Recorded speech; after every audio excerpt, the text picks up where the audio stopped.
Hello and welcome to Middle Grade and YA Nonfiction for NCSS at Publisher Spotlight. And we're going to start off today with Finding a Way Home, Mildred and Richard Loving, and the Fight for Marriage Equality. This is published by Calkins Creek, and it is another book by Larry Dane Bradbury. He just seems to have the magic when it comes to this. And he does have a history of award-winning books on social justice topics, and this will probably join the others in that area. So this is for middle grade audience, and it's a story of one woman who is black and a man who is white, finding love, and then getting married, having a child, and then being arrested, torn from their home in the middle of the night, and their multi-year struggle to be accepted, and the landmark case that granted them the right to be married.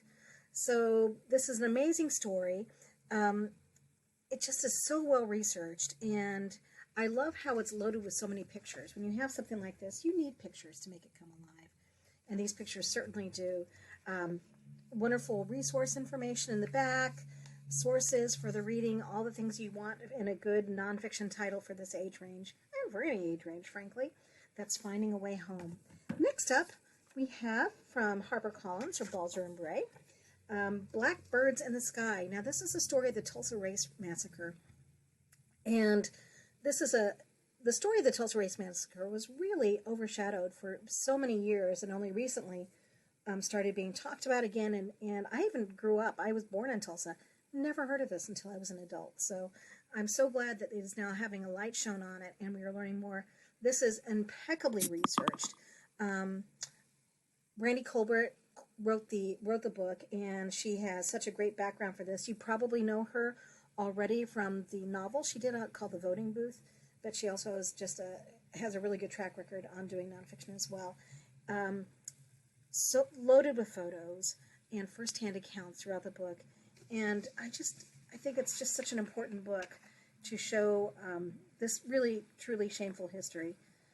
And I'm just trying to, I don't know how well you can see this, but if you don't know the story of the Tulsa Race Massacre, it was the most prosperous part of the United States. The Black Wall Street was in Tulsa. And the whites, a group of whites at the time, marched across the railroad tracks and just basically set it afire and killed so many people and destroyed so many lives. And this gives those people a voice, and so many voices from survivors in here as well. So a lot of great firsthand accounts. But this is Blackbirds in the Sky, published by Balzer and Bray, which is an imprint of HarperCollins. Next up, When Can We Go Back to America? Yes, another shameful episode in American history, one that we need to talk about and study. So this is a story, this is Voices of Japanese American Incarceration During World War II. And this is a story, so many stories, 130 actual stories, of people who were incarcerated, unconstitutionally incarcerated, during the Second World War, basically because of fear, because people were afraid. And the author is Susan H. Kamei, and she is has a Doctor of Law degree from Georgetown, and this is her field of study, and she is a perfect person to give voice to this.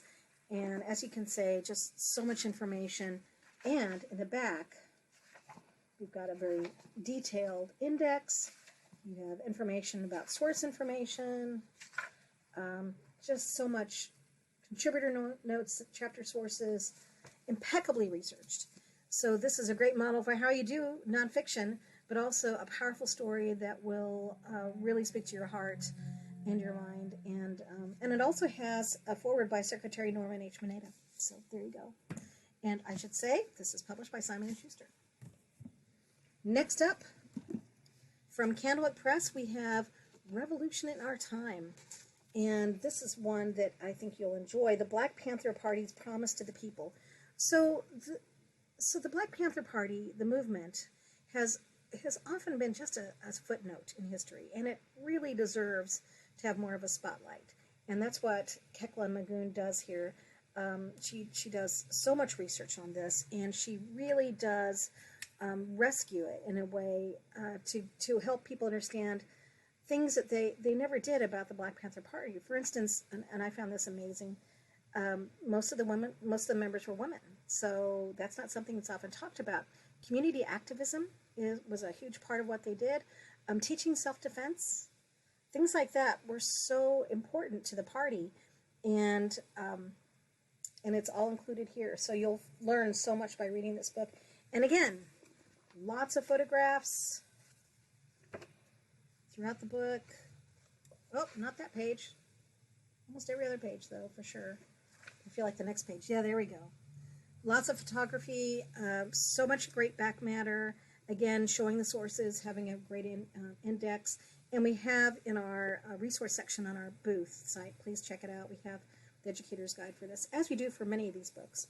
So please look at that and see how you can use those, incorporate them into your classroom. Next up, because we're talking about all these things that we don't know about, because people weren't allowed to talk about them, and now we are. Here's You Can't Say That. Writers for Young People talk about censorship, free expression, and the stories they have to tell.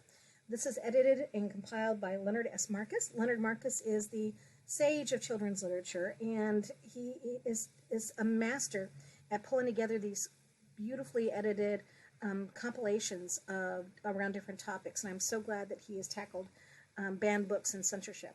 One that really hit me was Meg Medina, who is a winner of the Newbery Award, and her book, Yaqui Delgado Wants to Kick Your Ass. If you don't know that book, you should read it. It's amazing.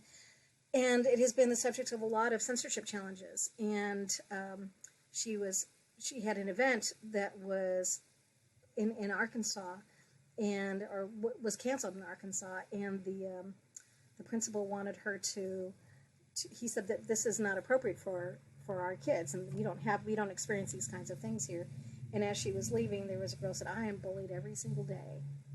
And she challenged the principal, who had a child at that school, saying, talk to your child. Find out if this is true. And it's just, powerful, powerful stuff. You can't say that, but you can. So there you go. And lastly, just for fun, we have Listified from Britannica Books. This is a wonderful compilation of all sorts of lists. So if you're those kids who just love books of lists and love to think about how information is organized, this is perfect. There are sections in here for game changers, being human, inventions, and it's just fun and addictive, and it's a great way to talk about different things, and I think it could be a really powerful prompt. So here's one of my favorites, Treasure Hunt. So these are things that have never been able to be found. Shakespeare's lost play has been missing since 1603. The Knights Templar treasure, and my personal favorite, Mallory and Irvine's camera from their attempt to climb to the top of Mount Everest. What happened? Nobody knows what happened to them. Well, they did find Mallory's body years later. But what happened to their camera? And what pictures would it have on it? So many mysteries to uncover. This is Listified. So much fun. So check this out. Check out our other videos and around illustrated biographies, so much nonfiction, illustrated nonfiction for younger readers, and we also have some more middle grade YA fiction with historical backgrounds and also appropriate for social studies. So please check them out. Thanks for visiting Publisher Spotlight at NCSS.